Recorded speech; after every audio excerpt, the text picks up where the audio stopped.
যা আওয়ামী লীগ 15 বছরে সাজিয়েছিল এর 80% ওনাদের দখলে ইতিমধ্যে চলে গেছে, আর 20 ভাগ বাকি আছে। তো আর কি করবেন সরকার? কি সরকার তো হয়েই গেছে না।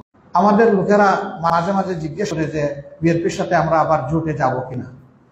আপনারা কি মনে করেন, যাওয়া দরকার? এগুলো আমরা সবাই চোখের সামনে দেখছি না।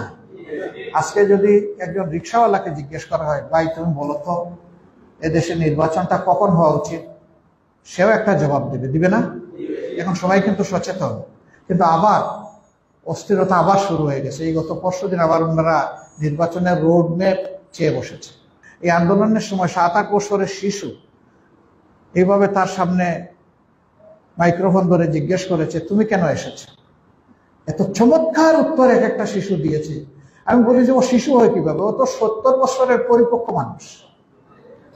কাজে আজকে মানুষ কি পরিমাণ সচেতন, সেই জায়গায় আমি যা বলবো মানুষ তাই মানবে, বরঞ্চ মানুষ যা চাইবে, তাদের বিবেক যেখানে সায় দিবে।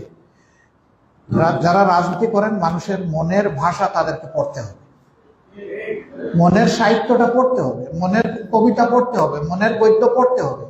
যদি মানুষের মনের গদ্য পড়তে না পারি আমরাও ব্যর্থ হব, এটা বুঝতে হবে আমাদের।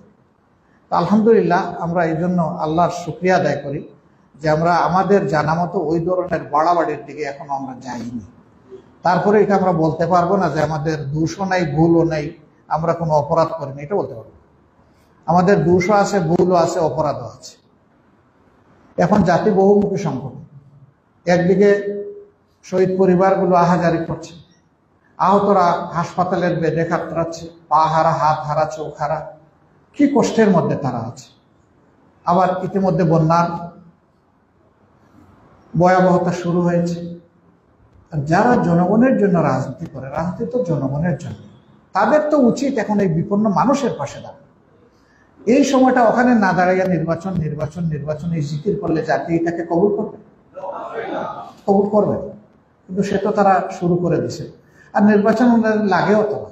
ইতিমধ্যে যেখানে যা দখল করার, ফুটপাত থেকে ফকিরের বাণিজ্য থেকে সব কিন্তু ওনারা নিয়ে নিছে। যা আওয়ামী লীগ 15 বছরে সাজিয়েছিল এর 80% ওনাদের দখলে ইতিমধ্যে চলে গেছে, আর 20 ভাগ বাকি আছে। তো আর কি করবেন সরকার? কি সরকার তো হয়েই গেছে না।